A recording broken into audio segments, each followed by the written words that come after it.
ही निवडणूक वाटते तेवढी असं म्हटलं जातं की देवदत्त निकम यांच्यासाठी सोपी नाही. चुकीचं अजिबात सोपी नाही असं नाही, 100% सोपी आहे.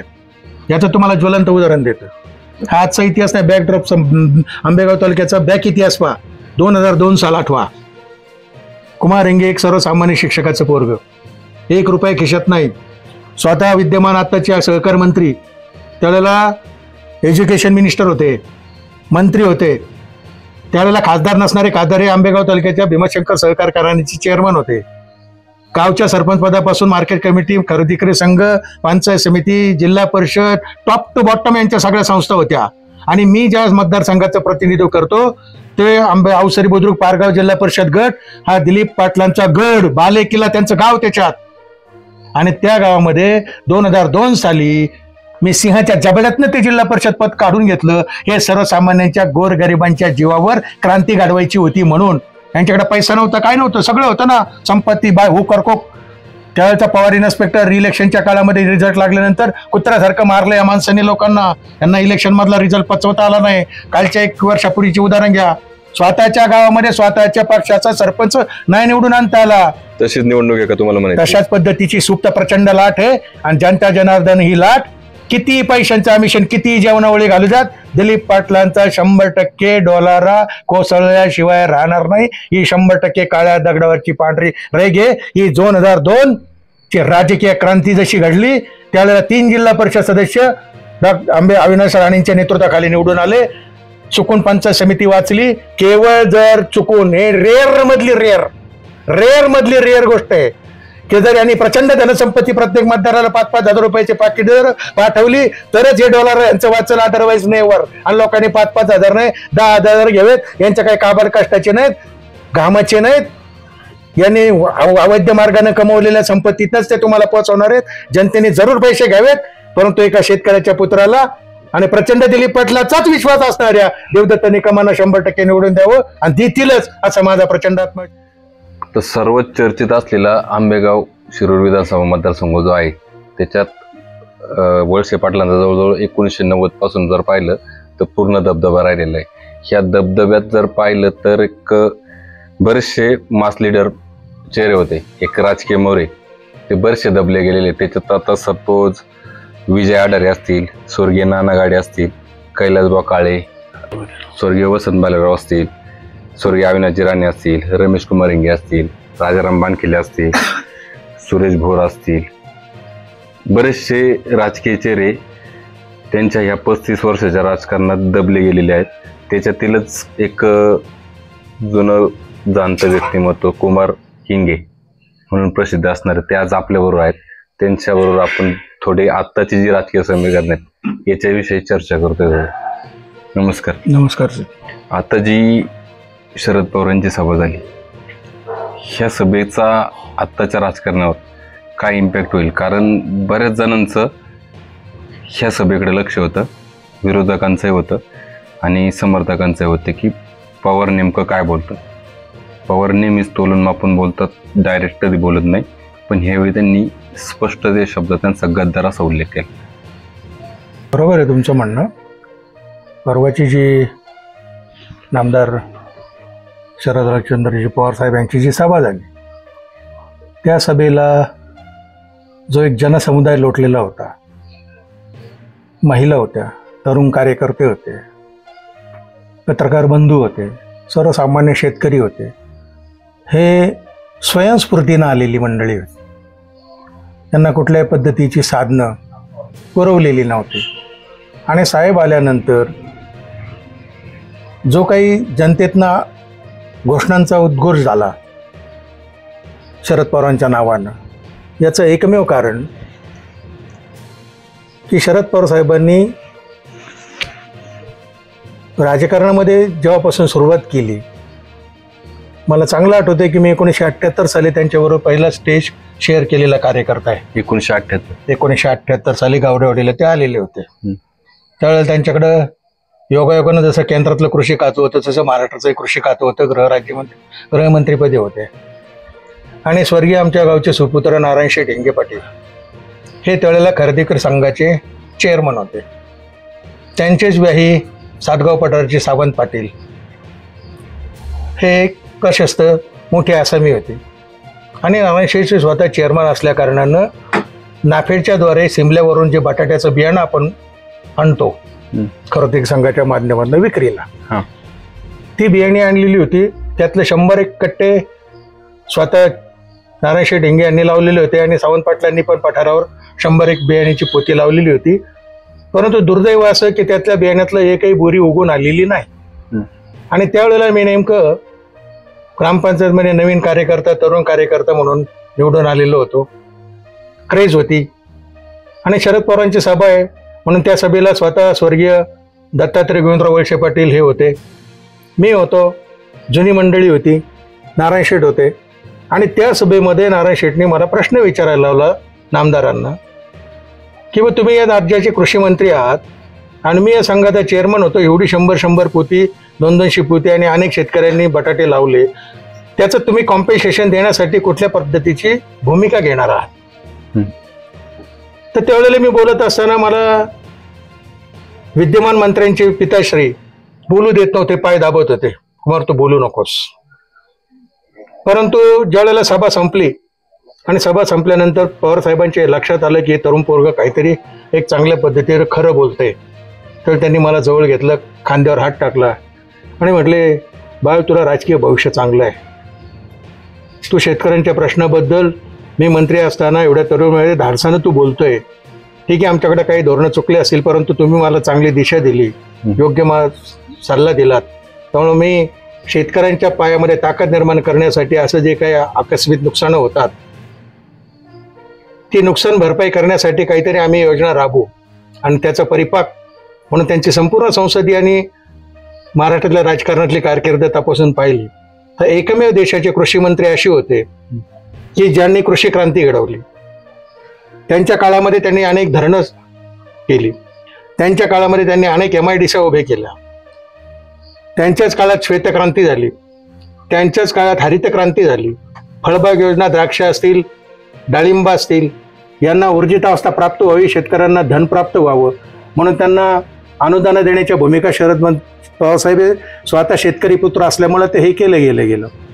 आणि असा हे शेतकरी पुत्र ज्या वेळेला एका तरुण कार्यकर्त्याच्या हातामध्ये आम्हासारख्या मंडळींना विचारून 1990 साली या आंबेगाव तालुक्याचं नेतृत्व करण्याची संधी उपलब्ध करून देतो.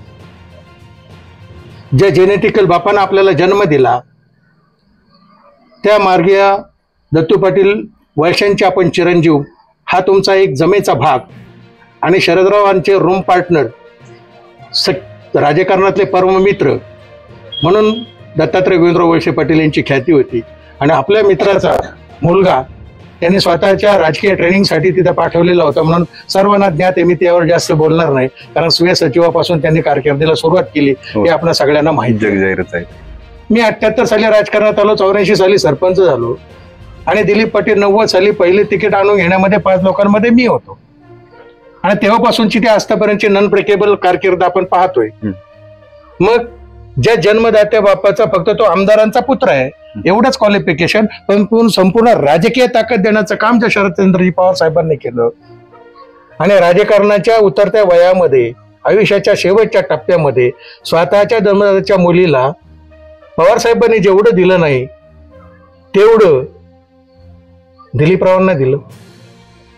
20 वर्ष ज्यांनी मंत्रिपद भोगली त्यांना ते कोणत्या कारणासाठी कुठलं बेसिक रिझन होतं की ते सोडून गेले. आपण आता जाऊ त्या सभेकडेच. मी सभेचं सांगत होतो की सभेत जो उल्लेख केला यांनी स्पष्ट शब्दात गद्दार म्हणून, त्या सभेकडे आता तुम्ही कसं पाहताय आणि ही जनता कशी पाहते? मी तर सभेकडे या दृष्टिकोनानं पाहतोय, एक तर शरदचंद्रजी पवार साहेब व्यक्तिमत्व असं व्यक्तिमत्व आहे की तोलून आणि मोजून आणि मोपून बोलतात. मला सांगा, हे तुम्ही तुमच्यावर स्वतःवर उदाहरण घ्या. समजा तुम्ही तुमच्या पुत्राला प्रचंड प्रेम केलं, ताकद दिली आणि तो त्याच्या स्वार्थासाठी स्वतः जेनेटिक बापाला जर विसरला तर तुम्हाला काय वाटेल? नक्कीच दुःख होईल. मग तारुण्यात असताना तुम्ही त्यांचा सगळ्याचा उपयोग घेतलात. आज राजकारणाचं त्यांनी टोक गाठले. जे भारतीय जनता पक्ष त्यांना वाईट म्हणतो किंवा भ्रष्टाचाराचा सरगणा म्हणतो, तुमच्या तोंडातनं एक थोबाडातनं एक शब्द बाहेर पडत नाही आणि तुम्हीच त्यांना पद्मभूषण पद्मविभूषणच्या पदव्या देता. हे कुठलं लॉजिक? मग पवार साहेब ज्यावेळेला ते गाईवरून बोलले शेवटच्या शब्दामध्ये की माझे त्यांचे पारिवारिक संबंध आहेत असे दिलीप पाटील प्रचार करतात, होते ना, नो डाऊट. मग स्वतः पवार साहेब ज्यावेळेला म्हणतात की माझी पत्नी ज्यावेळेला भीमाशंकरला यायची प्रत्येक वेळेला, त्यावेळेला दिलीप पाटलांकडे जायची, त्यांच्या सहमतीने की ते त्यांची व्यवस्था करायचे. ज्या दिवशी दिलीप पाटलांनी त्यांना सोडले आणि त्यांनी स्वतःची स्वतंत्र चूल मांडली, त्याच्यानंतर ज्यावेळेला पवार साहेबांच्या धर्मपत्नी आल्या भीमाशंकरला आणि आल्यानंतर देवस्थानात जाऊन गेल्यानंतर घरी गेल्यानंतर सहज पवार साहेबांनी विचारलं की प्रतिभा काय रे तू भीमाशंकरला गेली होतीस, मग कसं काय झालं देवदर्शन? तेव्हा सुंदर झालं. मग तुझी व्यवस्था कोणी केली? तेव्हा नाही, देवदत्तांनी केली. मी गेले आणि देवदर्शन घेऊन मी निघून आले. की ज्यांनी तुम्हाला धोका दिला, ज्यांनी तुम्ही त्याच्या माझ्या मुलीपेक्षा त्याच्यावर प्रेम केलं, मी त्याच्याकडे कशी जाणार त्यांनी तुम्हाला धोका दिला तर? हे जर पवार साहेब हे स्वतःहून सांगतात आणि कालची त्यांची पोरगी वळसे पाटलांची ती सांगते की आमचे दिलीप पाटला म्हणजे पवार साहेबांच्या नामचे अतिशय चांगले घरगुती संबंध आहेत, ते खोडण्याचा प्रयत्न केला, तो खोडण्याचा प्रयत्न केला. हे चुकीचं गोष्ट आहे ना, असं नाहीच आहे. पवार साहेबांच्या ज्यावेळेला अंतःकरणाला ते झोंबलं त्यावेळेला त्यांनी शेवटच्या क्षणाला सांगितलं की याला पाडा, आणि एकदा नाही 3-3 वेळेला म्हटलेले आहेत. म्हणजे यांचे संबंध किती टोकाचे ताणले गेलेले आहेत हे सर्वसामान्य लोकांना समजलं पाहिजे, दाखवून दे. तर आपण वास्तविक पाहिलं तर गद्दारी हा शब्दही शक्यतो सूर्यजी पिसाळ्यांचं नाव जास्त चर्चेत राहतं. कुणाला जर सांगायचं म्हणलं तर गद्दारी म्हणताना ते सूर्यजी पिसाळ्यांचं उदाहरण दिलं जातं. पण यांनी उदाहरण देताना गणोजी शिर्के यांचं दिलं. याच्या पाठीमागं काय असू शकतं? आता एक साधी गोष्ट आहे, तुम्ही इतिहासाच्या संदर्भातलं जर दांडोळा घेतला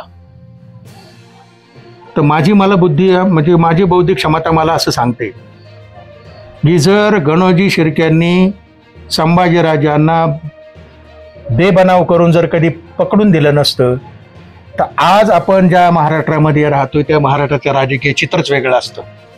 तुम्हाला पुढतील पेशवाईच दिसली नसती, एवढी राजकारणातली क्रांती घडली. छत्रपती शिवरायांनी जेवढं केलं नाही त्याच्यापेक्षा संभाजीराजांनी केलं असतं, परंतु घर बेतेच नाही घाले. तसं शरद पवारांनी ते नाही ना केलं. पवार साहेबांनी स्वतःच्या कन्येला खासदारकी सोडून दुसरं कोणीही दिले, काहीच दिलेलं नाही. दिलीपरावांना ते त्यांचे काही जन्मदाते नाहीत, परंतु मानसपुत्र आहेत. मग जे मानसपुत्र पवार साहेब किंवा यशवंतराव चव्हाण शरद पवारांना मानसपुत्र मानायचे, त्यांनी नाही एवढा धोका दिला. पण यांनी 20 वर्ष सातत्यानं मंत्रीपद, सगळी सत्ता स्थानं यांच्यात दिली, कारखाने काढून दिले, शरद बँक काढून दिली, सगळं दिलं. शुगर इन्स्टिट्यूटवर घेतलं, यशवंतराव चव्हाण प्रतिष्ठानवर घेतलं, रयत शिक्षण संस्थेवर घेतलं, सगळी मोठमोठ्या पदावर घेतलं. इव्हन सहकारातल्या सर्वात दिल्लीच्या मोठ्या सत्ता केंद्रावर सुद्धा दिलीप पाटलांना पाठवलं. हा प्रचंड मोठा विश्वास ना. मग स्वतःच्या जन्मदात्या मुलीवर जेवढं प्रेम केलं नाही तेवढं दिलीप पाटलांवर प्रेम केलं. असं कुठलं बेसिक रिझन आहे की त्या कारणासाठी शरद पवारांना यांना सोडावं लागलं? अरे आमच्या सारख्यांना असा पिता भेटला असता, काका भेटला असता तर आपण हजारो जन्म ओळून टाकले असते. त्याचं उत्तर आहे ते सांगता सभेत देणार आहेत. काय त्याच्या पाठीमागे काय स्ट्रॅटेजी असेल? हो, सांगता सभेमध्ये हे भावनिक करणार लोकांना, आणि सांगता सभेतच उत्तर का देणार? तर त्यांच्यानंतर त्यांचा तो मुद्दा खोडून काढण्यासाठी कुठली सभा होणार नाही आणि आपल्याला प्रतिवाद करायला संधी मिळणार नाही. समोरच्या विरोधकांना किंवा देवदत्त निकम या उमेदवाराला प्रतिवाद करायला संधी मिळू नये म्हणून मी सांगता सभेत सांगणार. पण तुम्हाला आत्ताच क्लिअर स्टेटमेंट द्यायला काय कारण आहे? बिघडलं कुठं? हे दिलीप पाटील रडणार आहेत, धाडचा रडतील, पागल येणार रडण्याचा. सांगता सभेला रडणार, लिहून घ्या माझ्याकडनं. काही सांगताय त्यांचं काय? म्हणजे मला एक साधा उदाहरण सांगा. सभेला भावनिक करतील हे भावनिक करणार. मी माझं स्वतःचं ज्वलंत उदाहरण देतो तुम्हाला. दुर्दैवानं त्यांचा अपघात झाला, पडले, ते कुठं पडले, काय पडले आम्हाला माहित नाही, पण हॉस्पिटलला भेटायला जाणारा प्राणी कुमार इंगे खासदारकीच्या इलेक्शनच्या वेळेला का पडले वय? बरं पडले तर पडले, ठीक आहे, नो प्रॉब्लेम, घेतल्या तुम्ही ट्रीटमेंट. ज्याचा अख्खा खुबा जातो, हात जातो, हे एकदा घडलेलं नाही. अनेकदा घडले, 2-3दा घडले त्यांच्या जीवनात फिजिकली. मग माझा 6 वर्ष ऍक्सिडेंट होऊन मला आतापर्यंत नीट चालता येत नाही. 3 ऑपरेशन झालेत साहेब. आता तुम्ही पाहताय त्यांचे टकाटक चालतायत, सगळं काय करतायत. मग आता आढळरावच्या डोक्यात प्रकाश पडला पाहिजे, ज्यांनी हयात घालवली आपल्याला संपवण्यासाठी. आणि आता म्हणतात आढळराव की मला भौतिक विकास करण्यासाठी शरद दिलीप पाटलांना निवडून द्या असं म्हणायचे. मग तुम्ही काय 20-30 वर्ष काय करत होते? तुम्हाला काय वाटतं आढळरावांचे समर्थक काम करतील वळसे पाटलांचे? हा मोठा इतिहास संशोधनाचा विषय. नाही, माझ्या तुमचं logic काय माहितीनुसार सांगतं? माझं लॉजिक असं सांगतं, आढळरावांचे समर्थक वळसे पाटलांचं काम करतील अशक्य. का? याचं कारण आहे की जे आढळरावला मनापासून मानतात, आढळराव हे मी शिवसेनेचे होते हे कधीच मानायला तयार नाही. त्यांना फक्त एक बॅनर पाहिजे होतं, एक रेडीमेड संघटना पाहिजे होती. आमच्या हयात गेले मामा शिवसेना जेवढी कळली एवढी माहिती आहे. त्यांनी फक्त आढळराव सेना उभी केली, सगळे स्वतःचे लाभार्थी डायनॉलॉगचे लोक. यांनी कधीही यंत्रणेमध्ये डायनॉलॉगच्या आधी वर्करांच्या शिवाय कोणावर बिलीव्ह केला नाही. ठराविक 4-5, 10-15 एक कार्यकर्ते असतील की ज्यांना फक्त शिवसेनेचा बॅनर होतं, मास लीडर होते, यांना जवळ केलं, सांभाळले आणि आर्थिकदृष्ट्या सांभाळले. आता सुद्धा आहे हे लाभार्थी आहेत. हे लाभार्थी दिलीप पाटलांनी शिवसेनेचे पण फोडलेले आहेत. आजही पहा एकनाथ शिंदेची जी काही शिवसेना शिल्लक आहे तालुक्यामध्ये, ते सगळे प्रचारात आहेत, ते सगळे लाभार्थी आहेत. ते राष्ट्रवादीचे विद्यमान मंत्री असताना शरद यांनी अख्खी शिवसेना विकत घेतलेली आहे. इफेक्ट आहे, आजही तेच आहे तालुक्यामध्ये. आता तुमच्या आकलनानुसार ह्या विधानसभेला काय गणित असतील? या विधानसभेला लोकांच्या मनामध्ये, गावागावामध्ये असणारे यांचे गुंड, जे कधी लोकमतात नाहीत, मसल पॉवर, पैसा, अवैध धंद्यातून कमवलेल्या संपत्त्या किंवा ज्या राजसत्ता त्यांना मिळाल्या ती चराऊ करून मिळालेली आहेत. त्या चराऊ करूनातून ज्या काही 2 नंबरचे पैसे कमावलेत. मग मला सांगा, या मंडळींना मी माझ्या गावातलं उदाहरण सांगतोय की आज ते वाडी वस्त्यावर जाऊन वाढवायच आणि वाडी वस्त्यावर जाऊन जेवणावळी घालतायत, पैसे देत आहेत, पोरांना दारू प्यायला पैसे देत आहेत. हे करण्याची गरज काय? तुम्ही जर या आंबेगाव तालुक्याचा गाजावाजा केला, एवढे आंबेगाव तालुक्याच्या विकासाचे शिल्पकार आहेत. जसं जॉर्ज फर्नांडिस हे जेलमध्ये असताना सुद्धा निवडून यायचे, तसं तुम्ही डनलॉपच्या गादीवर एअर कंडिशनच्या फ्लॅटमध्ये निरगुडसरमध्ये बसायचं होतं ना. केबेंडे पाटलाचे तिथं राहताना तुम्ही मंचरमध्ये त्यांच्या शेजारी घर घेतलंय ना, तिथे राहायचं ना. ते पुण्यात मोठा खडकीला मोठा लक्झरियस अख्खा माजला आहे, वरळीला मोठा फ्लॅट आहे, किती किती ठिकाणी असेल तिथे राहायचं आणि मग तिथे बसून निवडून यायचं. मोठा एवढे विकासाचे तुम्ही शिल्पकार आहात तर कशाची भीती होती तुम्हाला? कशाची भीती आज? आजही तुम्हाला माईक लावून गाड्यानं गावभर गणगणा हिंडावं लागतंय. कारण काय? तुम्हाला कुठेतरी परिवर्तनाची लाट दिसते म्हणजे? 100%. आता जी माणसं दिलीप पाटलाच्या समोर नजरवर करून बोलत नव्हती, ती माणसं धडाधडा स्टेटमेंट देतात. ती मनात न देतात, अंतकरणात न देतात. त्यांच्या अंतकरणातला उद्रेक आहे. दिलीप पाटील या व्यक्तित्वाबद्दल आम्हाला कोणालाही काहीच म्हणायचं नाही, मलाही म्हणायचं नाही, जनतेलाही म्हणायचं नाही. परंतु दिलीप पाटलांनी त्यांच्या माध्यमातून जे गावोगावी गुंड आणि लुटणारे लुटारू तयार केलेत आणि त्यांनी जो छळवाद प्रत्येक गावामध्ये चालवलेला आहे, त्या छळवादाला लोक कंटाळलेली आहेत. म्हणून दुर्लभ पाटलाला रिजेक्ट करणार आहे. त्यांचा मोरकाच सर्गनाच जर पडला तर बाकीचं सैन्य आपोआप गळटणार आहे. आणि मग काही जी आंबेगाव तालुक्याची दुर्दशा, एकाधिकारशाही, हिटलरशाही ही चाललेली आहे, ती संपुष्टात येईल. आणि आता मग ही गोबेल नीती आहे, खोटं बोल पण रेटून बोल.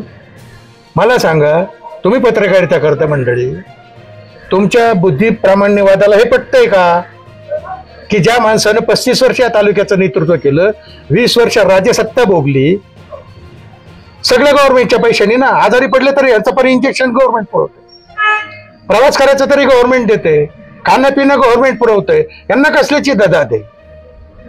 यांनी कुठल्या गोरगरिबांचे अश्रू पुसलेत? मग हे म्हणतात की मी कधी कोणाच्या इथे शिकण्याला जावं, लोकांना कधी जाणार? तुम्ही कोणाकडे जाणार?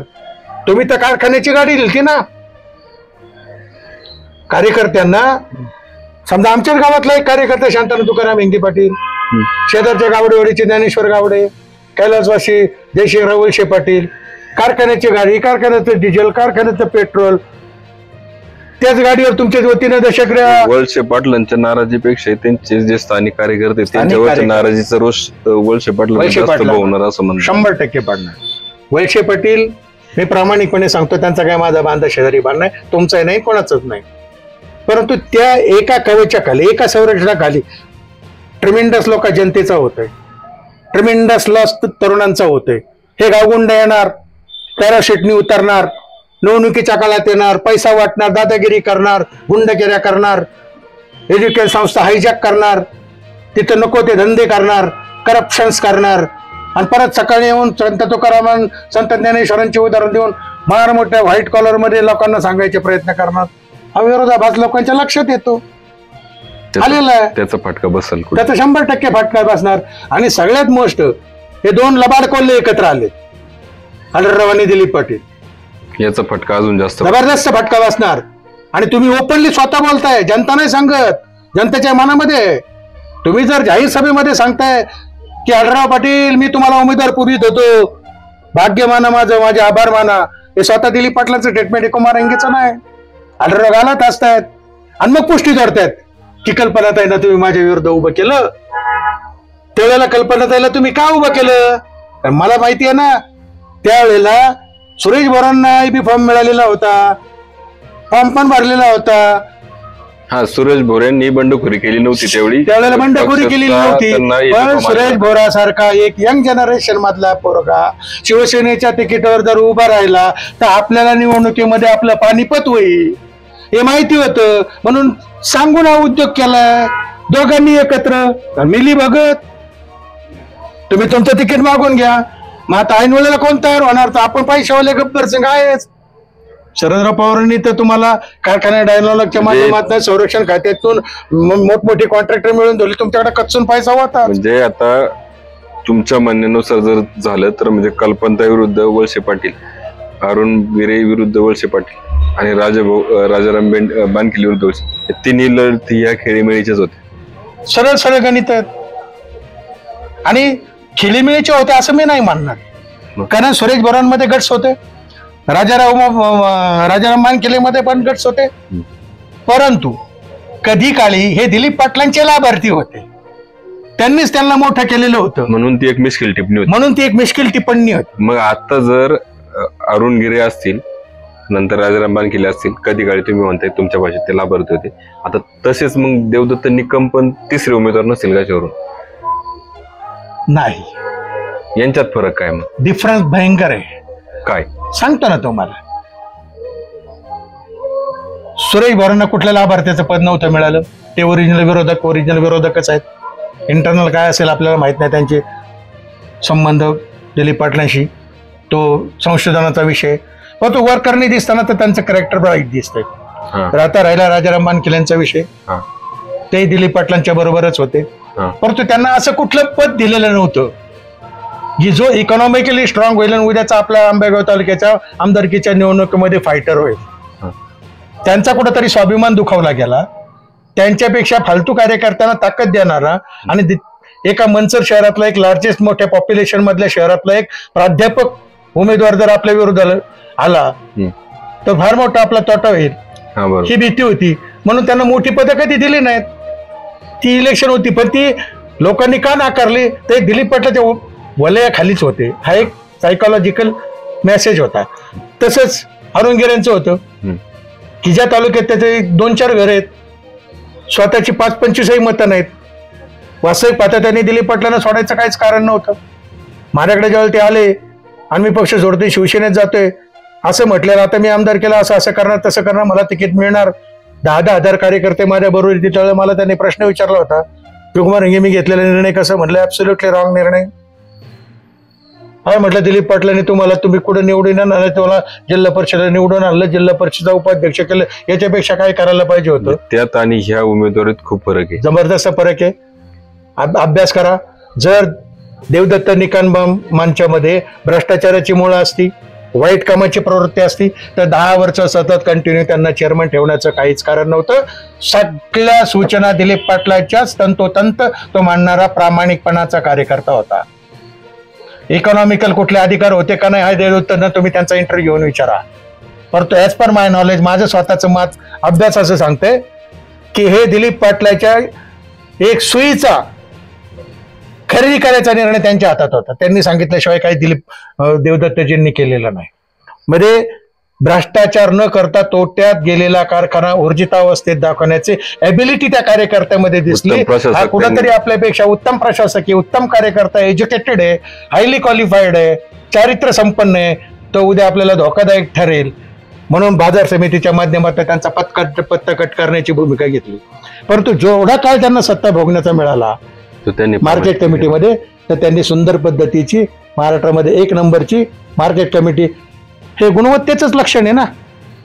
मग जर भ्रष्टाचार केला असता तर तुमच्या पॉकेटमध्ये. त्यांनी आता विधानसभेची उमेदवारीच्या अगोदर गुणवत्ता सिद्ध केली आहे म्हणायची तुम्हाला. कारखान्याचे 10 वर्ष त्यांनी स्वतःला सिद्ध केले, पंचायत समितीत 5 ते 7 वर्षाचं सिद्ध केले. आणि राहिला प्रश्न निवडणुका लढण्याचा, तर निवडणुकीत 2014ची लोकसभेची निवडणूक लढलीत. दोन उदाहरण देतो. कॅपेबल नव्हते, वाईट होते, 10 वर्ष चेअरमन राहू शकत नाही. Simple logic. मार्केट कमिटी सारखी शेतकऱ्यांच्या जीवनमरणाचा विषय असणारी, त्यांच्या शेतमालाचा योग्य भावाचे मूल्यांकन करणारी मार्केट कमिटी आहे. तिच्यावर ते चेअरमन ठेवले गेले नसते. मान्य. जो माणूस जर लायकच नाही तर तुम्ही खासदारकीची निवडणूक लढवायला त्यांना संधी कशी दिलीत? He is a capable person. म्हणजे तुम्हाला ते कळलं ना, ही इज अ कॅपेबल. मग तोच जर आपल्यावर वरचढ ठरलं तर मग आता पंख कापायला सुरुवात.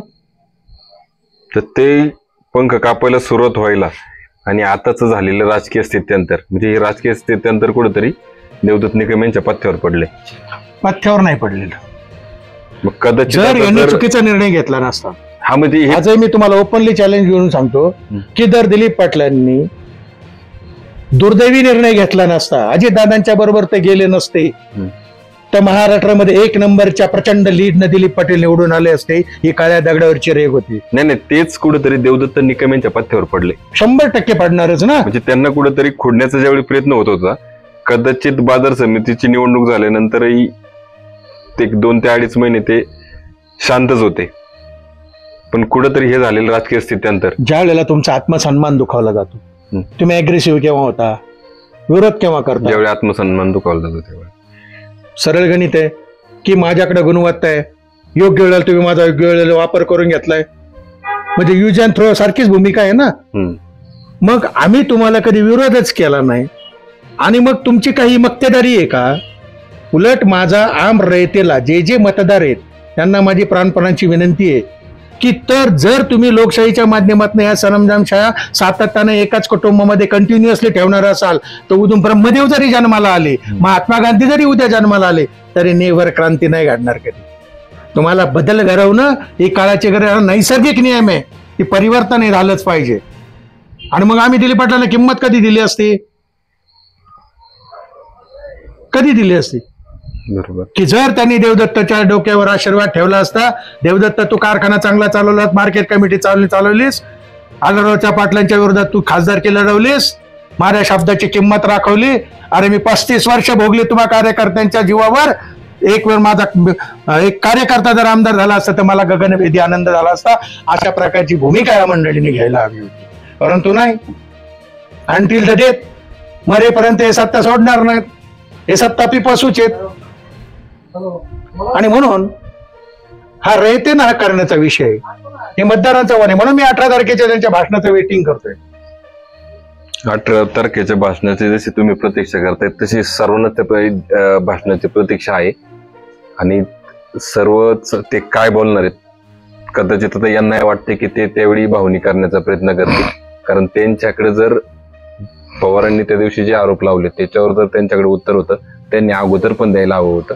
परंतु त्यांच्या उत्तराला कोणी प्रतिवाद करू नये एखाद्या जाहीर सभेतून, म्हणून त्यांनी ते उत्तर कदाचित 18 तारखेसाठी राखीव ठेवले असेल. आता राहिला प्रश्न उमेदवारीचा, तर प्रत्येकाला असं वाटत असेल की राजाराम बानखेले किंवा अरुण गिरे अशी ही तशीच लढत ही होऊन जाईल. तर ती लढत नक्कीच तशी नाहीये.